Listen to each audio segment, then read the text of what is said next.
राम सोयरो व्हिडिओ महत्त्वाचा आहे, शेवटपर्यंत नक्की बघा. लहान तोंडी मोठा घास घेतो आणि तुमच्या पुढे एक मुद्दा मांडण्याचा प्रयत्न करतो. हिंदू धर्म अख्ख्या महाराष्ट्रात नाही तर अख्ख्या भारतामध्ये श्रेष्ठ मानला जाते. आपल्या हिंदू धर्माचे किस्से भारताच्या पलीकडे सुद्धा लोक जपण्याचा प्रयत्न करतात. आणि आपला हिंदू धर्म जे जपण्याचा प्रयत्न करतात ते म्हणजे कोण? वारकरी संप्रदाय. वारकरी संप्रदायामुळे आपला हिंदू धर्म सुरक्षित आहे. आणि जे हिंदू धर्माला जपण्याचं काम करतात ते वारकरी संप्रदाय कुठून करते? ते म्हणजे आपल्या देवाची आळंदी. आपल्या देवाच्या आळंदीमधून वारकरी संप्रदाय घडते. असे बरेचसे ज्ञानी भागवतकार आणि कीर्तनकार आहेत की जे की आपल्या आळंदीमधून घडतात. आणि त्याच आळंदीमध्ये आपल्या देवाच्या आळंदीमध्ये कुठंतरी थोडंसं पाप घडते.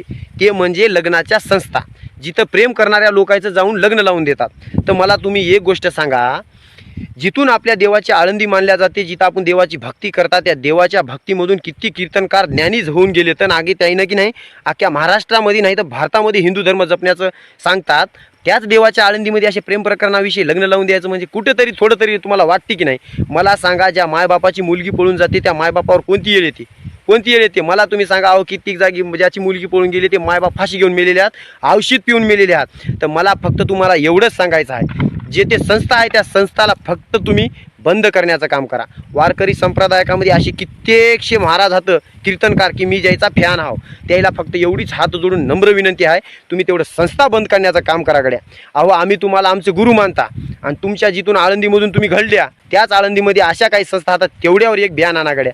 अहो, ज्या मायबापाची मुलगी लहानाची मोठी करण्यामध्ये मायबाप 25 वर्ष घालतात, आपल्या तळ हातावरल्या फोडाप्रमाणे त्या मुलीला जपतात आणि कोणीतरी कुठलं तरी फाटक्या गांडीचं पोरगं येते आणि त्या मुलीला प्रेमाच्या जाळ्यामध्ये वळून पळून जाऊन लग्न करते. अहो, मला तुम्ही सांगा, आता तर प्रेम काही राहिलं नाही. कलियुग होऊन गेले. आता नातं बघणं आलंय, गोतं बघणं आलंय, कोणी कुठं झालं आणि काही बी करायला.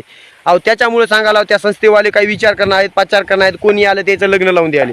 मवाचा मुद्दा तुम्हाला योग्य वाटला असेल आणि पटला असेल आणि हे कुठेतरी असलं घडालेलं देवाच्या आळंदीमध्ये बंद झालं पाहिजे. काय म्हणता सोयरू? त्याच्यामुळे सांगायला म्हणजे व्हिडिओ बरेचसे लोक बघतात. तुम्हाला जर आवडला तर लाईक करा, फॉलो करा, शेअर करा. नाही तर आतापर्यंत बरेच वरी ढकललेले आहेत, याला बी वरी ढकला. राम राम, रामकृष्ण हरी.